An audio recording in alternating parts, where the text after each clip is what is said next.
Hey guys, welcome back to my channel. My name is Chenemi Ajani. In this video, I'll be sharing with you how to help your child become mentally healthy and socially balanced adults. What does a child really need to grow into mentally healthy and socially balanced adults? This question can never ever be overemphasized. Firstly, their environment, their education, parental care and support plays a vital role during their formative stage, and it also has an effect on their emotional and life outcome. This the basics for a child emotional and mental well-being boils down to unconditional love.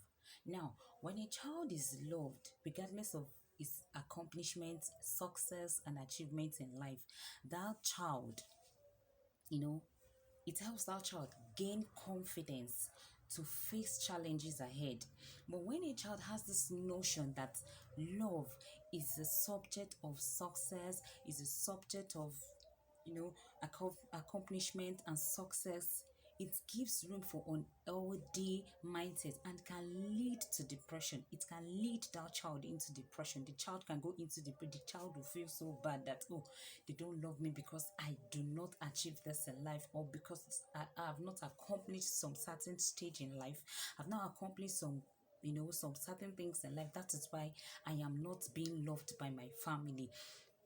Now, hugging a child is very essential for normal brain development and physical growth.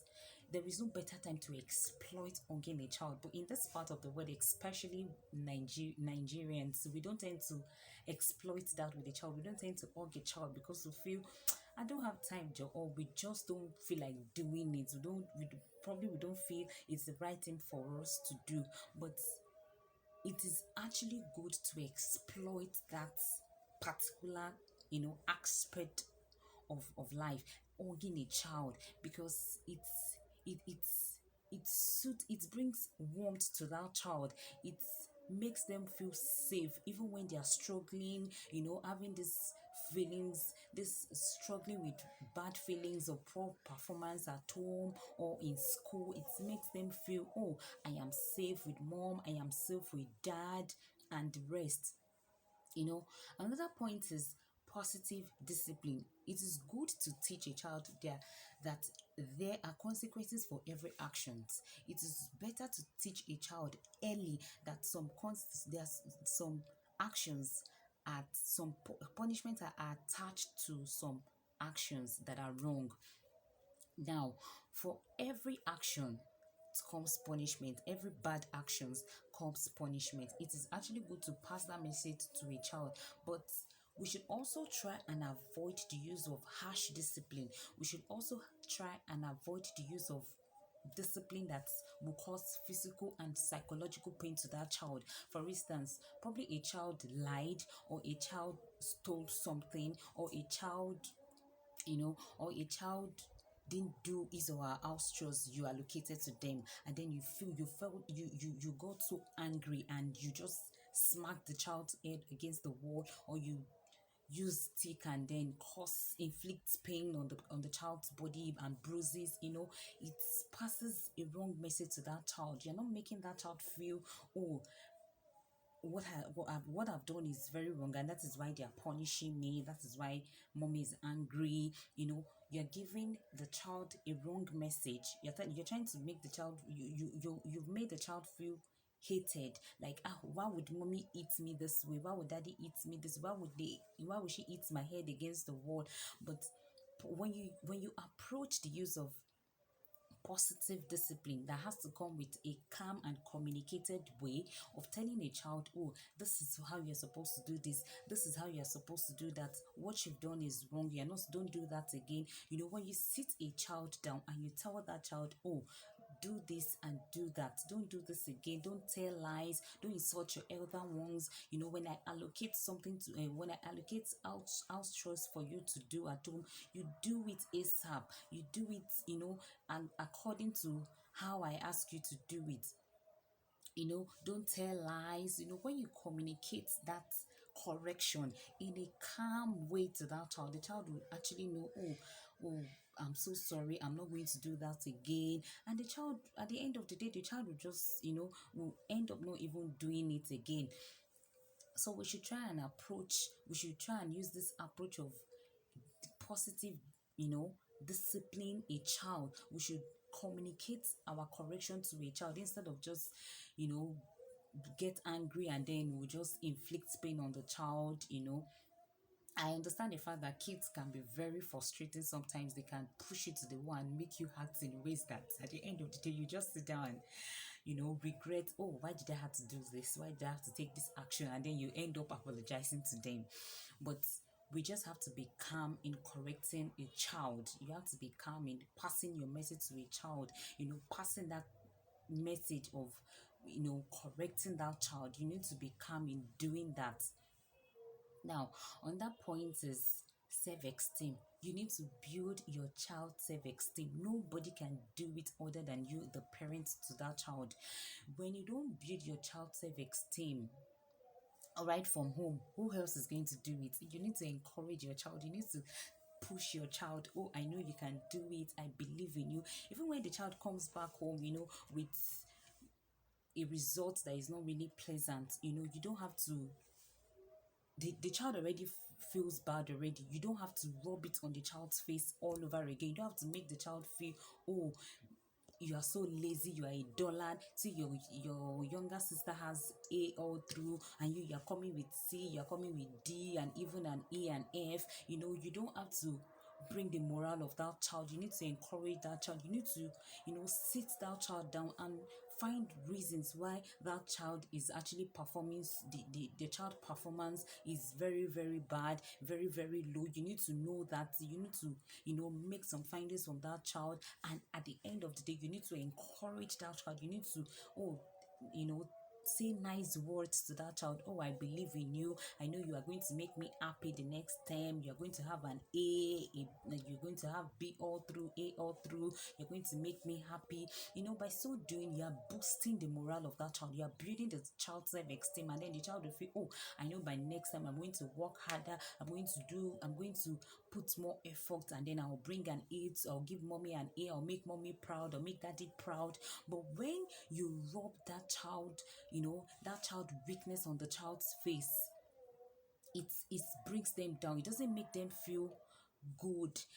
Or for instance, maybe a child actually did something wrong, and probably the child is in the midst of his or her friends, and then you feel that's an opportunity to embarrass that child. It is wrong. It is not good. And then stop comparing child A to child B.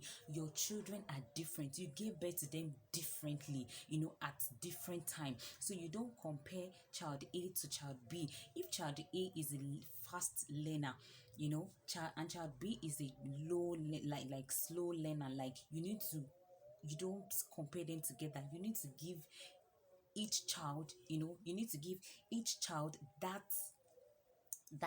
opportunity to learn according to their capacity. You need to encourage, you need to support them. But when you're comparing your child, oh, why is child A, your child A learns faster? You are a dull lad, you cannot learn fast. What is wrong with you? You are bringing the morale of that child down. You're not letting that child explore. You're not letting that child learn. You're not giving that child that support that child needs to achieve his or her goals.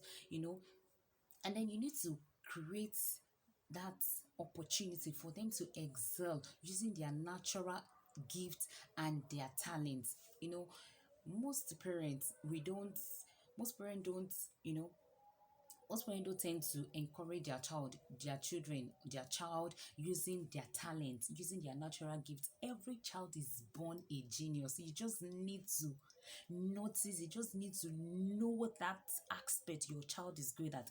Now, if a child, for instance, if a child is, oh, mommy, if a child likes passing information, a child likes teaching his or her colleagues, her friends in school, and then the child comes, oh, mommy, I want to be a teacher, daddy, I want to be a teacher. I'm like, hey, God forbid, you can never be a teacher. You have to be a doctor. You have to be this, you have to be that. When you don't help your child to pursue their passion, what they are good at, the child, some of the child can just, those children can just grow into something at the end of the day you wouldn't even like.